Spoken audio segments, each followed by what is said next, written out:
একটা ছোট গল্প বলি। একটা ছেলে একটা মেয়েকে অনেক ভালোবাসতো। হঠাৎ তাদের মধ্যে ঝগড়া হয়। ছেলেটা অনেক সরি বলে। মেয়েটা রাগ করে থাকে সারা রাত।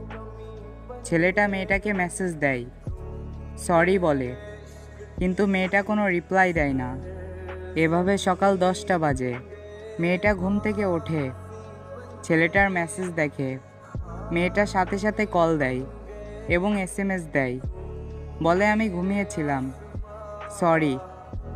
কিন্তু মেয়েটা জানতো না ছেলেটার নিথর দেহ ফ্যানের সাথে ঝুলছে।